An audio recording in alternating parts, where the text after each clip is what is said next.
Hello guys, आज चाहिँ long time पछि चाहिँ तपाईँहरूको वास्ता गुरुले चाहिँ आज भ्लग सुरु गर्दैछौँ।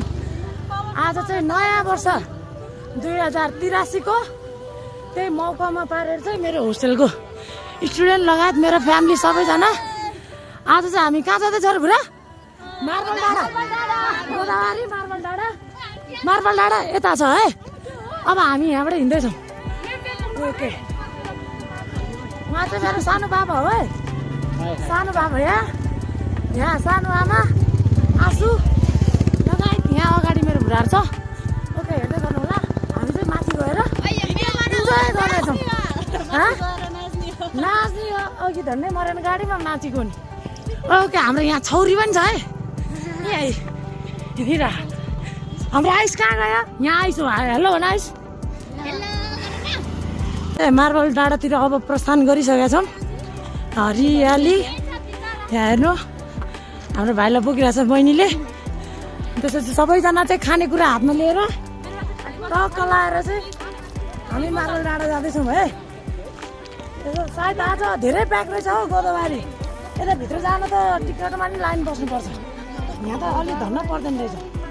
हाम्रो चाहिँ प्लान अस्तिदेखि गरेको थियो, त्यही भएर चाहिँ आयो। बाटो यता माथि ल जाऊँ यता, बुढाले बाटो चिन्दैन नि त। ठिक छ, हामी जाने हो। चाहिँ जङ्गलमा छिरिसकेका छौँ। जङ्गल कति राम्रो, यहाँ मेरो पछाडि भुरा कति राम्रो। यता राम्रो राम्रो मेकअप गरे भएर भनेर भनिदिने। लाउरे टोलीले हाम्रो त्यस्तो मेकअप भन्ने थाहा छैन, हाम्रो क्यालेट साहबको हेर्नु यहाँ लरक लरक बाल। अहिले यो मसँग हिँड्छ भनेको। आयुष कस्तो लागिरहेछ भन्थ्यो त? राम्रो लागिरहेछ। कहाँ जाने हो रे? हामी कहाँ आएको रे? घुम्न ठुलो सरले भन्ने क्यामरामा। ल जाउँ। क्यामरा नघुमाउनु ल, हुँदैन हुँदैन। यो चाहिँ पहिला हामीले चुङ्गी खेल्थ्यो है। बुढा तिमीहरूले यस्तोको चुङ्गी बनाएर खेलेन?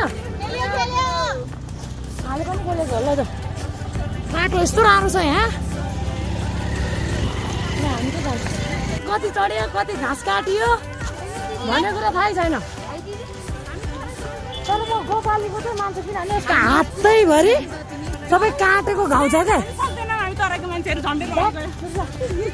नसक्ने मान्छे पानी बोकाएको छ। ए बुढा गीत गाउँदै हिँड्ने, गीत गाउँदै स्पिकर छ त। मैले लिएर आइज भने